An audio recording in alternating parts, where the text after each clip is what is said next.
Hello student, I am Asha Malik. Today we are going to discuss the intermediate goods and final goods. Student, do you know it is very important difference intermediate goods or final goods.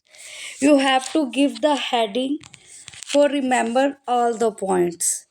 Okay, today we are going to discuss the first point, that is meaning.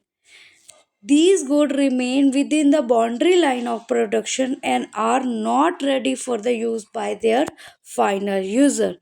ये goods अभी तैयार नहीं होती क्योंकि इसने boundary line cross नहीं करी होती और ना ही ये फाइनल यूज़र के लिए तैयार है. Final goods are the outside the boundary line of production and are ready for use by their final user. और ये बाउंड्री लाइन क्रॉस कर चुकी होती हैं और ये रेडी है होती है किसके लिए, फाइनल यूजर्स के लिए.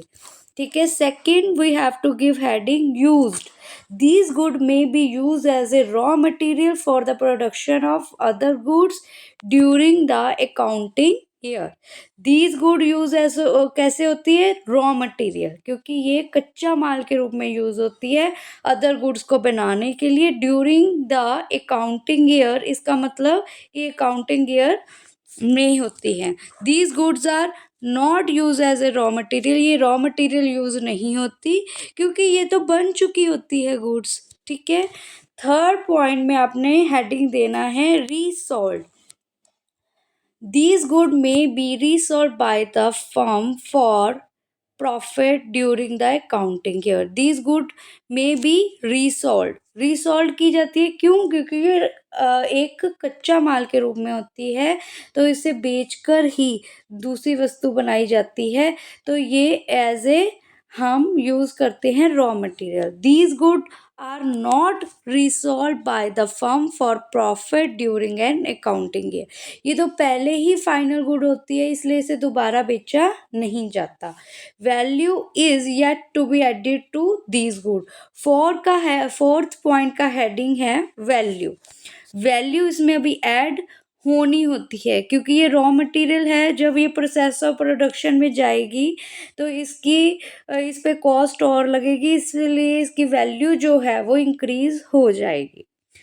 और जो हमारी फाइनल गुड्स है उसमें value is not to be added to these good. और इसमें वैल्यू जो है और ऐड नहीं होनी होती क्योंकि ये ऐड होकर तैयार हो जाती है. फिफ्थ पॉइंट है हमारा expenditure on these good is called intermediate consumption या इंटरमीडिएट कॉस्ट. इसका हेडिंग आप दोगे एक्सपेंडिचर. इस expenditure on these good is called inter. इस पे जो भी एक्सपेंडिचर किया जाता है उसे इंटरमीडिएट कंजम्पशन कहते हैं, मतलब रॉ मटेरियल वाली कंजम्पशन या इंटरमीडिएट कॉस्ट. और जो हम फाइनल गुड पे एक्सपेंडिचर किया जाता है, expenditure on these good is called final expenditure. जो भी इस पे एक्सपेंडिचर किया जाता है वो फाइनल एक्सपेंडिचर होता है. ओके. सिक्स पॉइंट है हमारा, हमने हेडिंग देना है national income. These goods are not included in the estimation of national product और नेशनल इनकम. ये अभी रॉ मटेरियल होती है इसलिए इसे नेशनल इनकम में शामिल नहीं किया जाता.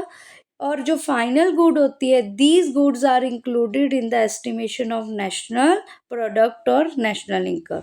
इसे नेशनल प्रोडक्ट और नेशनल इनकम में शामिल कर लिया जाता है. अगर हम हेडिंग देते हैं किसी के तो हमें पॉइंट्स लर्न करने में बड़ी आसानी ही रहती है. ये it is a very important topic. अगर आप मेरी ऐसी ही और वीडियोस देखना चाहते हैं इम्पॉर्टेंट टॉपिक की, तो आप मेरे चैनल को सब्सक्राइब करें, लाइक करें और कमेंट करना ना भूलें. Thank you.